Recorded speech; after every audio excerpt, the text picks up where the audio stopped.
안녕하십니까. 김승현 목사입니다. 오늘 요한계시록 4장과 5장을 여러분과 함께 나누기를 원하는데요.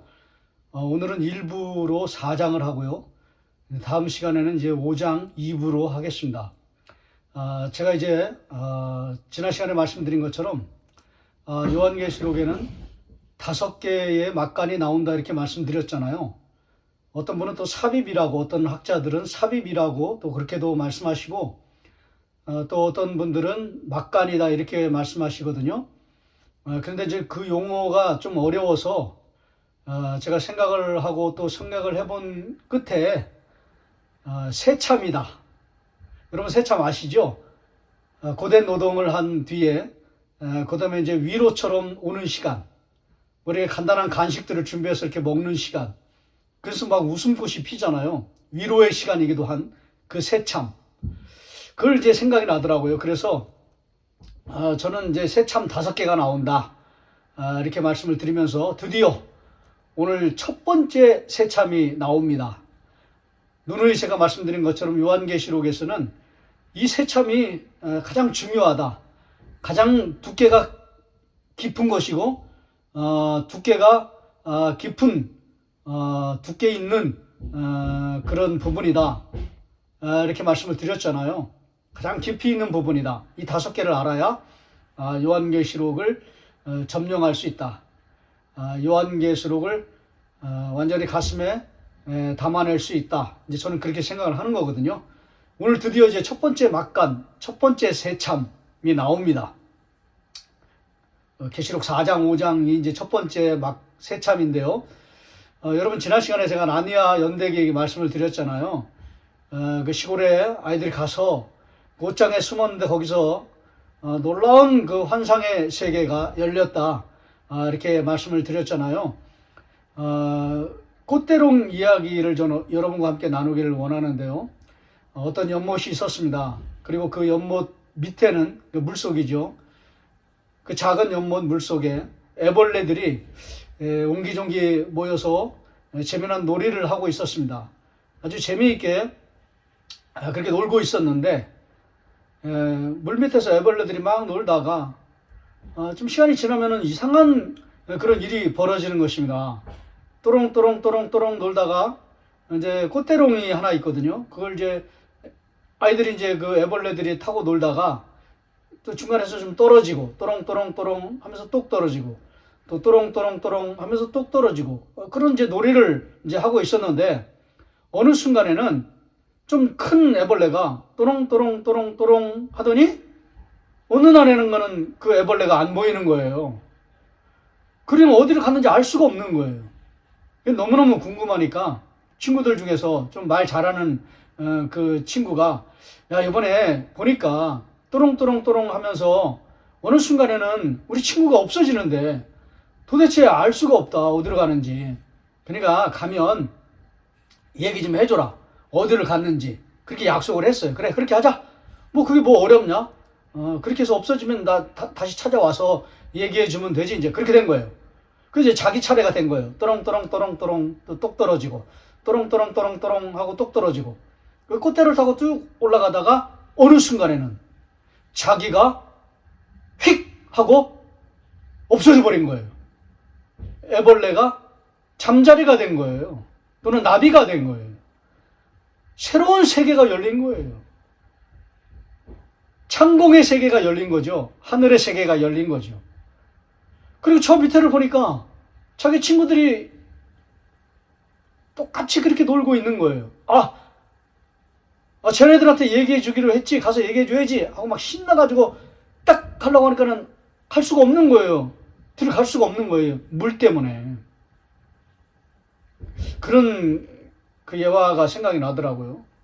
그런 새로운 세계가, 창공의 세계가, 창조의 세계가, 환상의 세계가 열린 것입니다.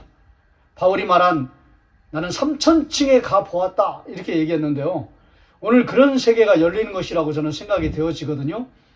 아니면 그 이사야가 얘기한 그 천상의 세계, 아니면 다니엘이 얘기한 그 하나님의 보좌의 그 깊은 세계, 오늘 그 세계가 새참으로 사도 요한에게 열리게 된 것입니다.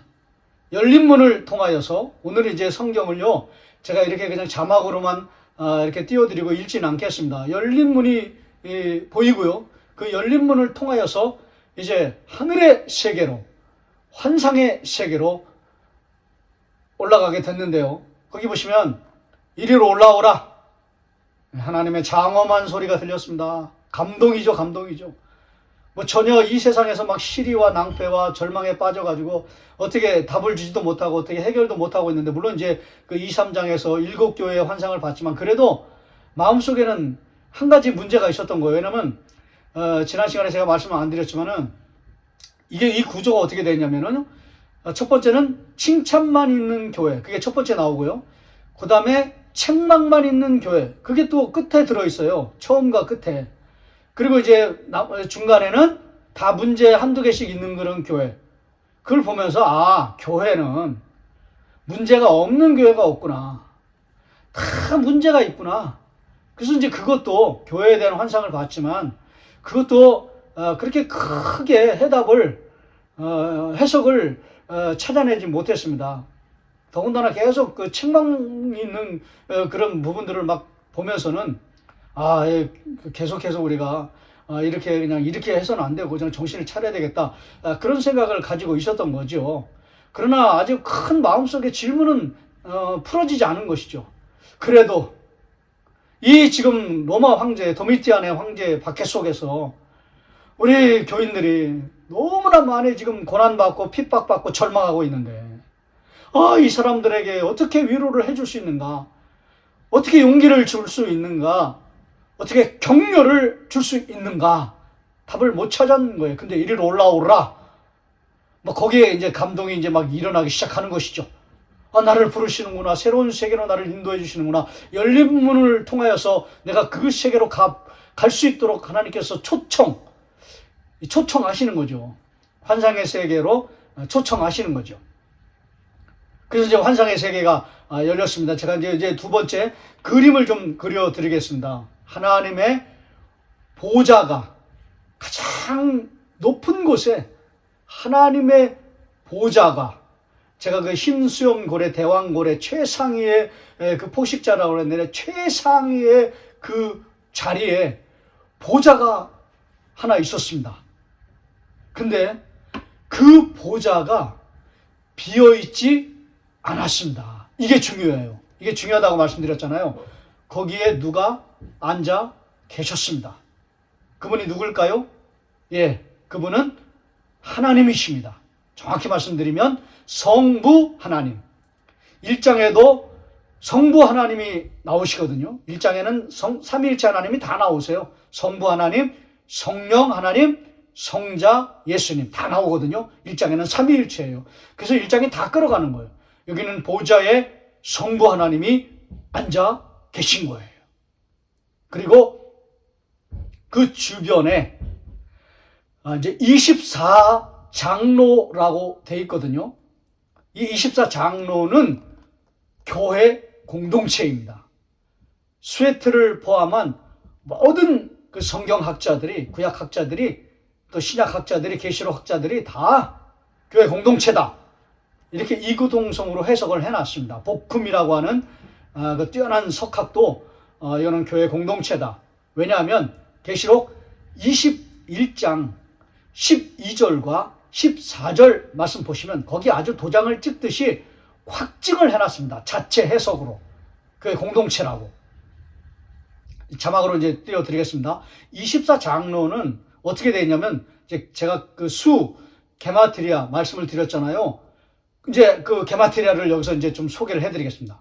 24라고 하는 건 교회 공동체인데 어떻게 이게 나오는가? 거기 이제 확증되어 있고요. 계시록 21장 12절 14절에는 그 24라고 하는 근거는 어떻게 되냐면, 구약에 지파가 있잖아요. 몇 지파입니까? 12지파. 그 다음에 신약에는 사도는 또 몇 명입니까? 12사도. 12 플러스 12. 그래서 24가 나온 것입니다. 물론 이제 구약의 레위기, 민수기 이런 배경을 보면 제사장이 24 반열이 있거든요. 이제 거기서도 나왔다 이렇게 얘기하면 그거는 조금 근거가 빈약하고요. 12 더하기 12, 24장로들, 그들은 교회 공동체, 하나님의 백성들을 의미합니다. 그리고 이 하나님의 백성들이 이제 점차적으로 크게 이렇게 확장이 되거든요. 그 다음에 이제 계시록 7장에는 여러분이 이제 아셔야 될 14만 4천, 14만 4천도 하나님의 백성들, 교회 공동체입니다. 그러니까 이제 4장에 한번 이제 소개가 되는 것이고요. 그 다음에 계시록 7장에, 14장에 14만 4천이 나오거든요. 거기 또 나오는 거예요. 그 다음에 이 14만 4천은 어떻게 나오냐면 12 곱하기 12, 구약의 12지파, 그 다음에 신약의 12사도, 그러니까 12 곱하기 12 곱하기 그 다음에 천은 아주 셀 수 없는 그런 뜻입니다. 셀 수 없는 물이 점점 이게 의미가 커져가는 거죠. 하나님의 백성들을 12, 여기는 이제 12 더하기 12 그랬는데 거기는 12 곱하기 12 곱하기 1000 점점 이렇게 크게 이렇게 점진적으로 이렇게 발전하는 거죠. 그 다음에 이제 14장에는 셀 수 없는 물이 이렇게 되어 있습니다. 셀 수가 없는 거예요. 그러니까 신천지가 잘못됐죠. 14만 4천만 들어간다. 그건 수를 세는 거 아닙니까? 셀 수 없는 건데요. 하나님의 백성들, 이렇게 이제 여기가 게마트리아로 그렇게 정리를 할 수가 있는 것입니다. 오늘 게마트리아 첫 번째를 좀 소개가 되네요. 어쨌든 그렇게 됩니다. 24장로들, 하나님의 백성들, 교회 공동체, 12 더하기 12 이렇게 딱 정리가 되죠. 24장로들이 있고요. 흰옷을 입었고요. 그 다음에 금 면류관을 썼습니다. 근데 그 면류관을 벗어서 드리고 하나님께 경배와 찬양을 드리거든요. 오늘은 천상의 예배입니다. 하늘의 예배. 하늘 찬양, 그러니까 24장로는 찬양대원이에요. 교회 공동체니까요. 근데 거기 보면 면류관을 벗어서 던졌다 이렇게 돼 있는데 벗어서 드린 거죠. 우리 찬송에 보면 금 면류관을 드려 만왕의 왕을 찬양한다. 주께서 높은 보좌에 이사에 앉으셨는데 24장로들이 면류관을 벗어들여서 자기의 그 영광을 상징하는 면류관을 벗어들여서 이런 게 다 의미가 없다 그런 뜻이죠. 이게 다 하찮다 이런 것이죠. 오직 하나님만이 경배를 받으시기에 합당하다 이렇게 생각하는 거죠. 이제 그게 예배죠. 그러면서 이제 예배를 드리는 거 아닙니까? 그 다음에 이제 네 생물, 이 네 생물도 찬양대원이에요. 네 생물도 이제 동서남북이라고 되어 있는데 모양이 어떻게 되냐면 이 네 생물은 천사입니다. 모양이 어떻게 되냐면 첫 번째는 사자, 두 번째는 소, 세 번째는 사람, 네 번째는 독수리. 근데 이게 구약에 다 활용되어 있어요. 구약에 다 나와요. 에스겔서 1장에 거기도 똑같아요. 거기도 뭐라고 되어 있까요? 거기도 사자, 그 다음에 소, 그 다음에 사람, 그 다음에 독수리 이렇게 되어 있어요. 그 다음에 다니엘서도 마찬가지고요. 에스겔서도 마찬가지고 예레미야서도 마찬가지고 다 거기에 똑같이 그렇게 구약을 활용한 거예요. 이거는 천사들이에요. 근데 이제 권성수 교수님은 거기서 한 걸음 더 나가시더라고요. 계시록 그 강해 또는 그 강의 안에 보면 최상위의 또는 최고로 높은 천사들이다.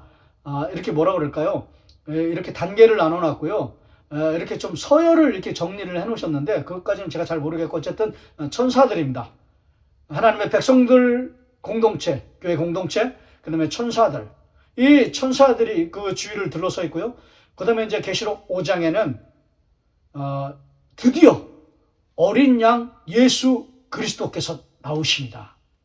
그리고 이제 24장로 천사들, 그리고 그 앞에 일곱 영, 오늘 계시록 4장에도 일곱 영이 나오거든요. 일곱 영은 제가 지난 시간에 계시록 1장 하면서 뭐라고 말씀드렸습니까? 예, 성령이라고 말씀드렸죠. 성령 하나님. 그러니까 성부 하나님은 보좌에 앉아 계시고 성령 하나님이 계시고 계시록 5장에는 성부 하나님이 삼위일체 하나님이 나오시는 거예요. 근데 그 다음에 이제 그 계시록 4장에는 24장로들, 그 다음에 네 생물 천사들, 그 다음에 5장에는 예수 그리스도, 그 다음에 또 그 주위에 동심원으로 보면 이제 점점 넓어지는 거죠. 그 주위에 이제 많은 천사들, 천천만만이라고 되는데 수많은 천사들, 이 사람들도 찬양대원이에요. 24장로 교회 공동체도 찬양대원이고, 그 다음에 뇌생물 천사도 찬양대원이고, 그 다음에 수많은 천사들도 찬양대원이고, 삼위 하나님을 찬양하는 거죠. 그 다음에 이제 계시록 5장에 넘어가면 저는 그 하늘의 시트콤이라고 생각하거든요. 어린 양 예수 그리스도께서 나오시거든요. 근데 그 예수 그리스도께서 나오시는데 거기는 이제 질문과 대답이 나옵니다. 계시록 5장에는 뭐라고 나오냐면 이 천사들이 그 성부 하나님께서 오른손에 두루마기, 이게 7개 도장으로 이렇게 찍혀져 있는데, 두루마기가 이렇게 있고, 거기 도장이 하나, 둘, 셋, 넷, 다섯, 여섯, 7개 도장이 딱딱딱딱 찍혀 있어요. 그런 두루마리를 오른손에 이제 가지고 계신데, 천사들이 그래. 그 두루마기는 에스겔서 1장에 보면, 또는 에스겔서 2장도 같이 연결해서 보면은, 이제 그 이찬수 목사님은 그 두루마기에 계시록 5장에는 뭐라고 써있는지는 안 나와 있지만 에스겔서에 보면 재앙과 애곡과 그 다음에 심판의 말씀이다 이렇게 돼 있는데, 뭐 그것까지는 잘 모르겠고요. 뭐 그렇게까지는 해석은 할 필요는 없는데, 어쨌든 그 두루마리가 있어요. 근데 펼쳐지지는 않았어요. 근데 그거를 보고 천사 중에 한 사람이, 근데 뭐 높은 천사인지 그건 잘 모르겠어요. 쥐가 굉장히 높은 천사인지는 모르겠지만은 그 천사 중에 한 사람이 이 두루마기를 펼자가 누구일까? 이렇게 질문해요. 그러니까 또 찬양대원 있던 그 교회 공동체 중에 한 사람이, 장로가 어린 양 예수 그리스도만이 펼 수가 있습니다. 이렇게 대답을 해요. 그래서 장로 한 사람이 대답을 하거든요. 그래가지고 또 어떤 분들은, 어떤 장로님은, 목사님 거 보세요. 여기는 목사님이 없잖아요. 여기는 장로님만 했잖아요. 천상의 세계에는 장로님만 계시는 거잖아요. 그렇게 얘기하는데 그렇지는 않습니다. 왜냐면 그 당시에 초대교회는 목사님들도 다 장로라고 했거든요. 이게 교회 공동체예요. 특별히 뭐 장로님만이다, 이건 잘못된 생각이고요. 그건 성경에 맞지 않습니다. 그냥 우스갯소리로 하는 거라고 여기시면 되거든요. 교회 공동체에 어떤 사람이 뭐 대표라고 보는데, 대표라고 볼 수도 없어요. 그냥 어떤 사람이, 그냥 순결한 사람이, 흰 옷 입은 사람이, 멸류관 벗어 던진 사람이, 겸손한 사람이 이 세상의 것들은 아무것도 아니다, 오직 하나님만의 경배를 받으시기에 합당한 분이다 라는 마음의 중심을 가지고 있는 사람이 대답을 해요. 어린 양 예수 그리스도 외에는 이 두루마기를 펼 자가 없나이다. 없습니다. 아주 정확한 신학을 가지고 계신 거죠. 제자전을 몇 일 받았는지 모르겠지만 아주 정확한 정통의 신학을 가진 그 대답을 하죠. 어린 양 예수 그리스도. 근데 그걸 하기 전에, 그 대답을 하기 전에 시트콤이라고 그랬잖아요. 하늘의 시트콤. 하늘의 그 뭐라고 그럴까요? 개그 유머 1번지, 개그 콘서트, 그 다음에 코미디 빅리그 같은 그 하늘의 시트콤. 왜냐면 거기 보면 요한이 뭐 하고 있습니까? 막 통곡하면서 울고 있어요. 이 운다는 거를 그냥 막 회개하면서, 그냥 막 가슴을 쓸어내리면서 참담한 심정으로 그 복음서에 보면, 특별히 마태복음 보면 애통하는 자는 복이 있나니 그랬는데, 막 진짜 애통하면서 회개하는 그런 회개다 이렇게 보는 견해가 있고요. 그냥 뭣도 모르고 답을 찾지 못하고 그냥 막 정신을 차릴 수가 없어가지고 그냥 뭐 답은 못 찾고 그냥 침통해가지고 침체에 빠져가지고 시리에 빠져가지고 그렇게 울고 있는 것이다. 또 이렇게 상반된 견해를 하는데요. 저는 두 번째 견해를 좀 생각을 하고 있거든요. 그래서 해답을 주지도 못하고 갖지도 못한 상태에서, 그냥 이러지도 못하고 저러지도 못하고 있는 상태에서 그냥 막 어떻게 할지 모르는 상황에서 그냥 울고 있는 거예요.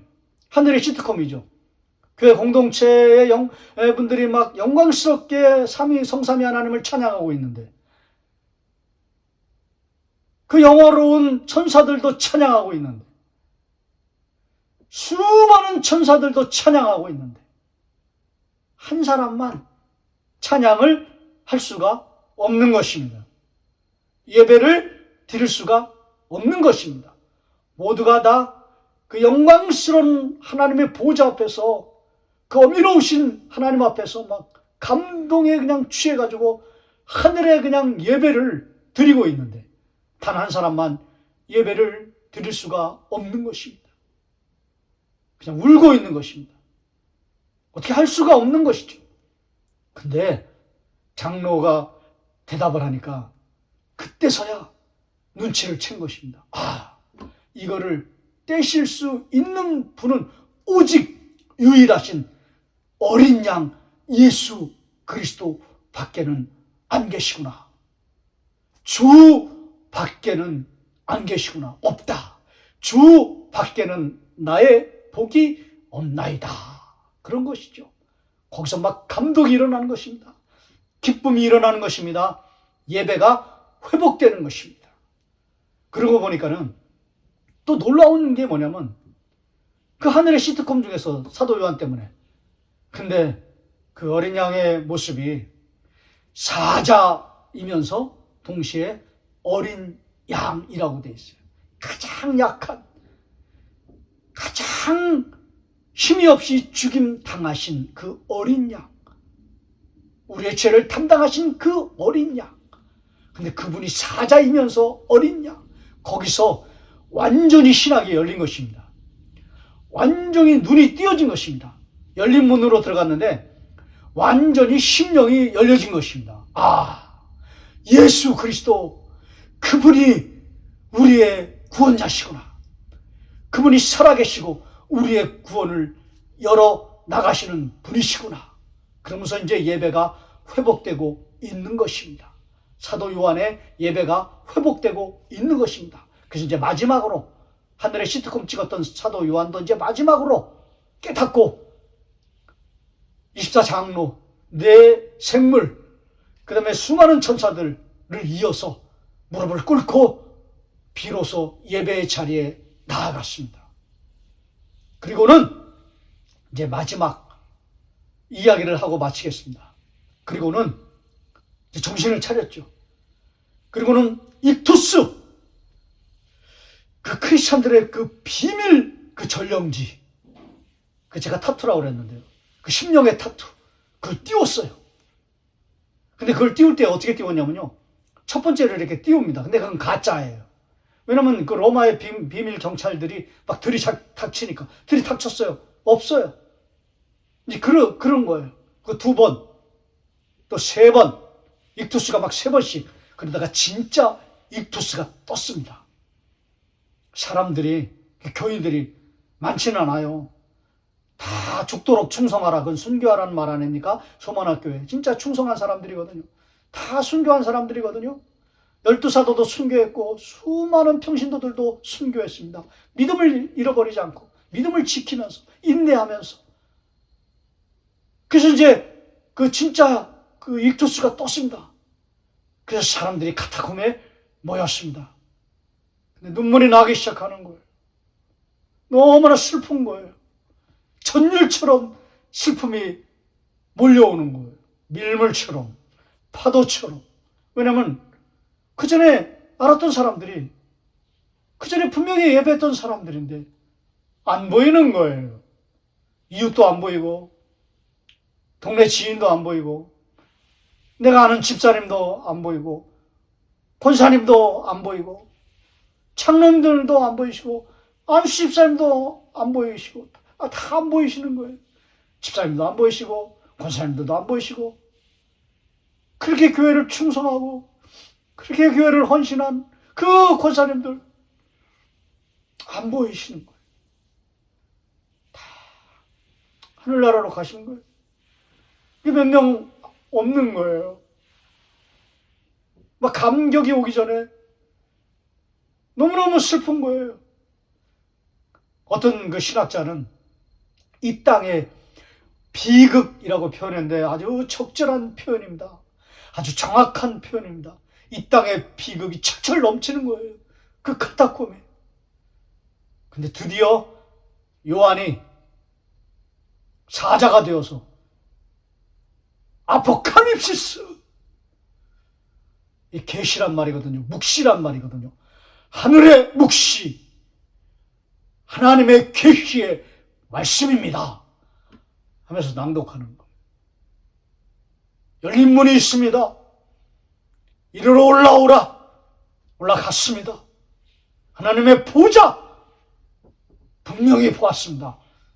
거기에 성부 하나님이 앉아 계셨습니다. 어미로운 모습으로 앉아 계셨습니다.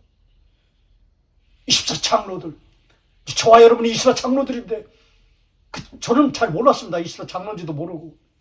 근데 그분들이 찬양합니다. 여러분도 이 땅은 아무것도 아닙니다. 우리가 지금 도미티안에 그 엄청난 박해를 받고 있지만은 죽어도 괜찮습니다. 죽도록 충성하십시오. 괜찮습니다. 하늘 영광의 예배가 있습니다. 천상의 예배가 있습니다. 하나님을 찬양하는 사람들이 될 것입니다. 천사들, 그들이 고위급인지 그건 잘 모르겠습니다. 근데 그들도 하나님을 찬양하고 있습니다.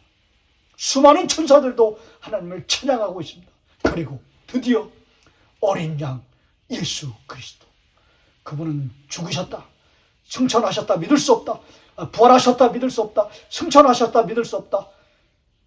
지금도 우리를 지키신다, 교회를 사랑하신다, 우리를 돌보신다, 믿을 수 없습니다. 아니요, 믿으십시오. 그분은 살아계십니다. 그분이 어린 양이 사자가 되어서 하나님의 오른손에 있는 심판의 두루마기, 저는 심판이라고 생각하지 않거든요. 어떤 목사님처럼 재앙, 애곡, 심판의 그 메시지가 아니에요. 왜냐하면 새참이 있기 때문에. 오늘 이게 첫 번째예요. 이제 두 번째, 세 번째, 네 번째, 다섯 번째가 있기 때문에. 그 새참의 말씀, 그거를 아무도 뗄 수가 없었습니다. 뗄 자가 없었습니다. 그런데 예수 그리스도께서 그걸 받으셔서 두루마기를 내셨습니다. 새참입니다. 이게 하늘의 예배입니다. 이게 하늘의 새참입니다. 이거를 마지막으로 선포한 거예요. 여기저기서 흐느끼기 시작합니다. 가슴을 치면서 자신들의 그 믿음 없음을, 예배가 없음을, 진정한 예배가 없음을 막 회개하면서 진짜 살아계신 하나님을 예배해야 되겠다라고 하는 마음이 그 황무했던 심령 속에 아주 충만한 하늘의 예배로, 신령과 진정으로 드리는 예배로 카타콤이 가득 차기 시작했습니다. 그리고 드디어 조용히 비밀스럽게 나갈 때, 들어올 때는 완전히 딴판으로 얼굴에 기쁨이 가득했습니다. 슬픔을 이기기 시작했습니다. 비극을 뛰어넘기 시작했습니다. 여러분, 이게 첫 번째 새참입니다. 이제 적용을 말씀드리겠습니다. 하늘의 예배로 카타콤의 성도들이 예배가 회복됐을 때 그들이 슬픔을 이겼지 않습니까? 이건 오늘도 똑같이 적용할 수 있습니다. 여러분이 지금 이 자리에서, 지금 이곳에서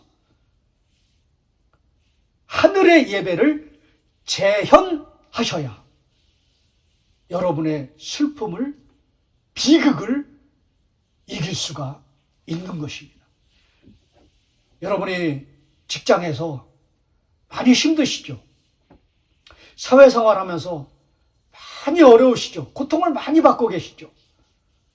또 어떤 분들은 사람 때문에, 또 어떤 분들은 관계 때문에, 또 어떤 분들은 또 안 믿는 그런 가족들 때문에, 또 어떤 분들은 경제적인 그런 궁핍 때문에 많이 힘드시죠.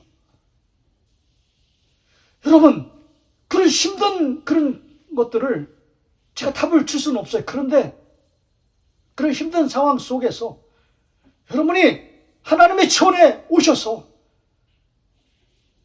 그냥 마당만 밟는 분들이 아니라 하늘의 예배, 오늘 이 새참 첫 번째, 이 하늘의 예배, 신령과 진정으로 드리는 예배, 영광스러운 하나님을 진짜 찬양하는 예배, 그 예배를 재현하시면 여러분도 승리할 수 있습니다. 여러분도 이 땅의 비극, 아니 여러분의 비극을 뛰어넘으실 수 있습니다. 극복할 수 있습니다. 마당만 밟는 분들 되지 마십시오.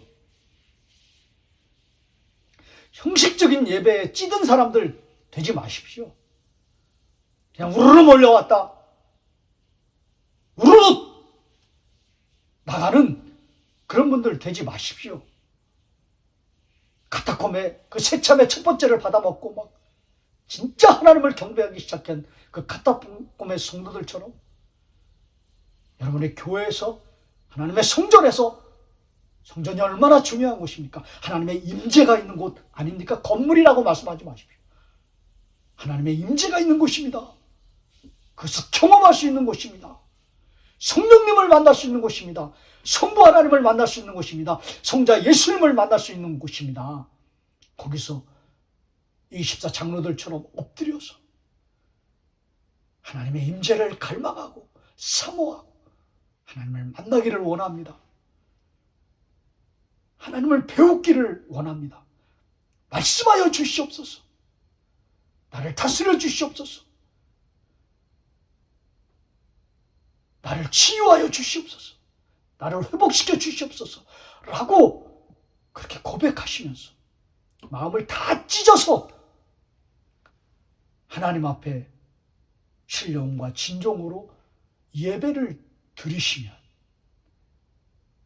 여러분의 비극을 이길 수가 있는 것입니다. 그래서 돌아가실 때는 기쁨이 넘치고 소망이 넘치고 또 고단한 환경을 내가 이겨야지, 이길 수 있다, 이런 확신을 가지시고 나아가시는 하늘의 새참 첫 번째, 이 새참이 여러분의 새참이 되시기를 주의 이름으로 축원합니다.